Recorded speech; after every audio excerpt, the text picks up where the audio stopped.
Hasil investigasi mengejutkan media Tirto ID terkait rezim Wahabi Salafi.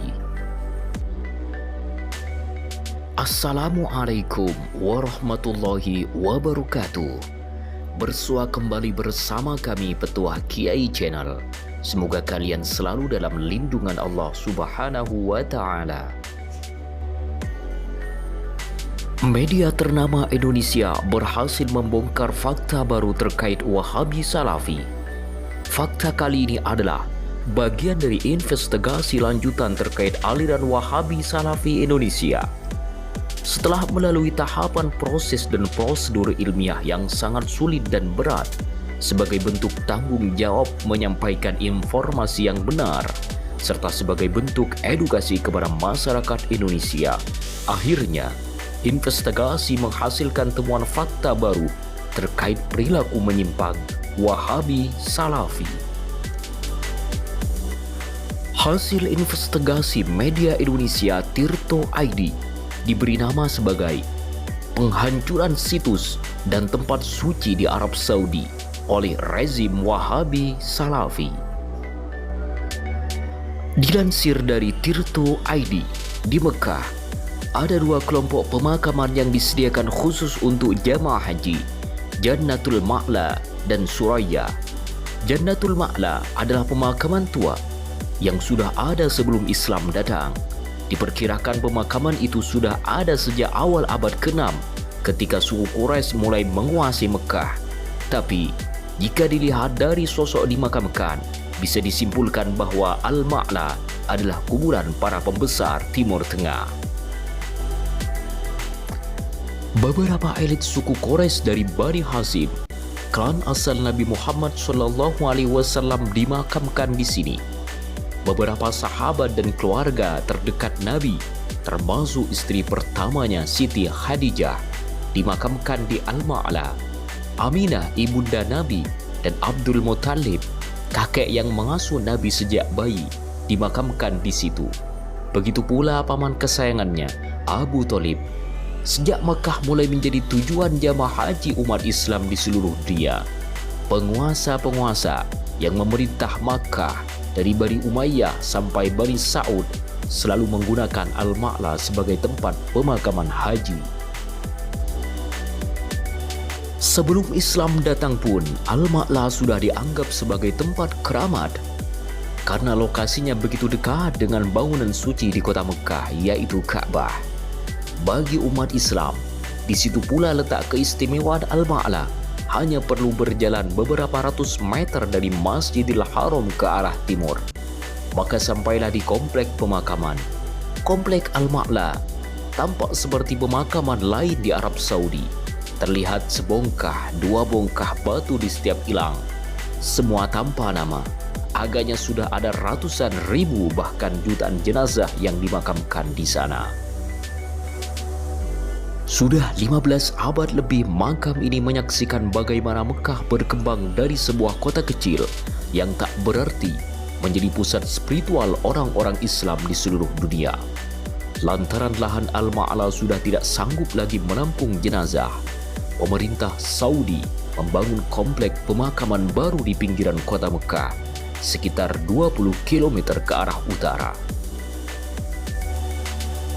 Pada tahun 2002, komplek pemakaman ini diresmikan dengan nama Suraya. Saat ini, semua jamaah haji yang wafat berasal dari luar Arab Saudi dimakamkan di Suraya. Al-Ma'la hanya menerima jamaah haji berkewarganegaraan Saudi Arabia. Sementara itu, jamaah haji yang meninggal di Madinah dimakamkan di komplek pemakaman Al-Baqi. Komplek ini sangat terkenal karena sangat dekat dengan makam Nabi Muhammad SAW. Al-Baqi adalah komplek pemakaman istimewa karena Nabi sendirilah yang pertama kali membukanya. Pada tahun 622 ketika Masjid Nabawi masih dalam proses pembangunan, salah seorang sahabatnya, As'ad bin Zaharah, meninggal dunia. Nabi menunjuk sebuah titik di lahan dekat Masjid Nabawi sebagai tempat pemakaman bagi salah satu sahabat yang setia itu. Lahan itu dibeli dari sepasang anak yatim ketika Nabi baru tiba di Madinah, As'ad bin Zahara menjadi orang pertama yang dimakamkan di Al-Baqi. 2 tahun kemudian, saat Nabi Muhammad SAW melaksanakan perang Badar, anak perempuannya yang bernama Ruqayyah meninggal dunia dan dimakamkan di situ.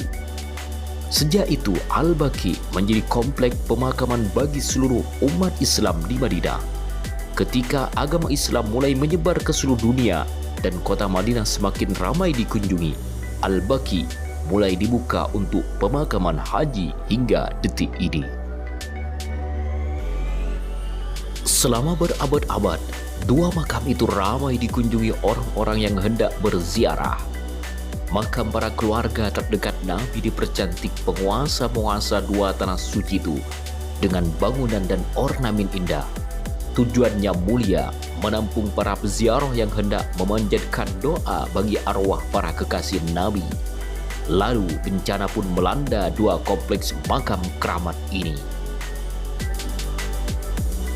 Pada awal Bani Saud yang berhalauan Wahabi berkuasa atas Makkah dan Madinah, pada tahun 1806, mereka menghancurkan banyak sekali bangunan keagamaan, tidak terkecuali makam dan masjid baik di Madinah maupun di Mekkah. Di Madinah, mereka berhasil menghancurkan makam-makam para sahabat Nabi di Al-Baqi. Bangunan-bangunan yang menaungi makam tidak luput dari tangan-tangan jahil Bani Saud. Di waktu hampir bersamaan, mereka juga meluluh lantahkan komplek pemakaman Al-Ma'la. Penghancuran bangunan makam adalah salah satu wujud paling nyata dari doktrin ikonoklastik Wahabi. Bangunan-bangunan dan dekorasi penuh keindahan dianggap berhala yang bisa mereduksi makna keimanan seorang muslim dan mengarah kepada sikap syirik, menyekutukan Tuhan. Mereka tidak hanya menghancurkan, tapi juga menjarah barang-barang berharga di sekitar komplek pemakaman dan tempat suci umat Islam. Seorang pengelana dan ahli geografi asal Swiss, Johann Ludwig Burckhardt, tiba di Madinah setahun setelah destruksi terjadi. Ia menggambarkan betapa parah kerusakan makam Al-Baqi yang ditimbulkan kaum Wahabi itu. Seperti diceritakan Abdil Muhammadi dalam The Destruction of Jannah Al-Baqi, Burckhardt juga mengisahkan tentang reruntuhan bangunan yang masih berserakan di sekitar makam.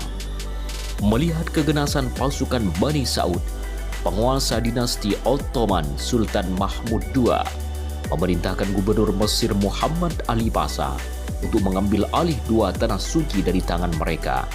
Lewat peperangan panjang selama lebih dari 10 tahun, Perang Ottoman Wahabi, akhirnya Makkah dan Madinah berhasil direbut kembali oleh dinasti Utsmaniyah.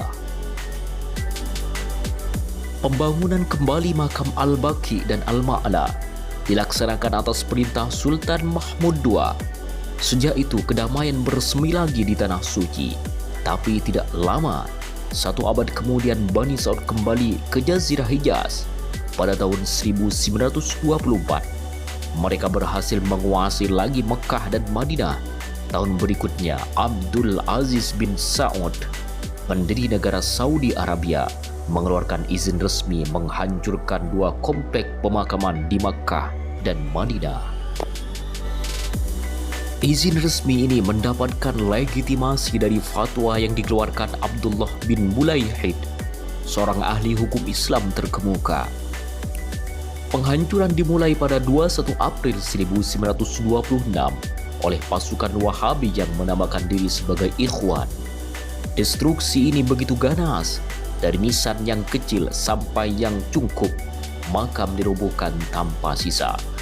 Pasukan yang terlibat dalam penghancuran menerima upah yang sangat besar dari Abdul Aziz. Makam orang-orang terdekat Nabi yang dihancurkan antara lain adalah orang tua Nabi, Abdullah dan Siti Aminah, paman Nabi Abbas dan Hamzah bin Abdul Muthalib, serta putra Nabi Sayyidina Ibrahim, serta sahabat Khulafaur Rasyidin Utsman bin Affan. Diperkirakan lebih dari 7.000 makam keluarga dan sahabat Nabi lain luluh lantah dalam hitungan hari. Seperti dikutip dalam Ensiklopedia Islamica terbitan Brill 2016, Eldon Rutter, mualaf asal Inggris yang mengunjungi Al-Ma'la pada tahun 1926, mendeskripsikan kerusakan tersebut dalam gambaran yang mirip suasana pasca gempa bumi. Semua yang ada di pemakaman tak terlihat seperti apapun, kecuali gundukan tanah dan kerikil yang tak terhingga, potongan kayu, batangan besi, bongkahan batu, marmer batu bata yang hancur berserakan di mana-mana.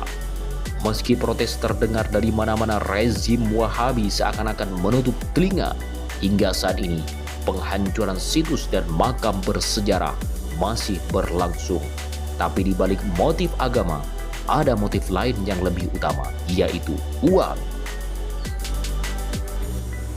Redaksi Tirto pernah menurunkan wawancara dengan Irfan Al-Alawi, peneliti dari Islamic Heritage Research Foundation, soal perusakan situs-situs bersejarah di Arab Saudi. Ia mengkritik keras pembangunan hotel dan mal di sekitar tempat-tempat suci umat Islam. Katanya, mereka pemerintah Saudi tahu akan mendapatkan uang yang lebih banyak karena banyak orang yang ingin melihat Ka'bah atau Masjid Nabawi dari kamar hotel. Banyak orang dari Afrika Selatan atau orang kaya dari Qatar, Bahrain, Dubai akan sengaja datang dan rela membayar uang fasilitas ini. Al-Baqi dan Al-Ma'la menjadi saksi bisu bagaimana Bani Sa'ud dan para pengikutnya menghancurkan warisan nenek moyang mereka sendiri hanya untuk kepentingan duniawi. Sebuah fakta yang sangat mencengangkan. Hati terasa tersiak-siak oleh perilaku biadab Wahabi Salafi. Semoga informasi ini menyadarkan kita terkait bahaya aliran yang menyimpang dari Al-Quran dan hadis Nabi Muhammad SAW.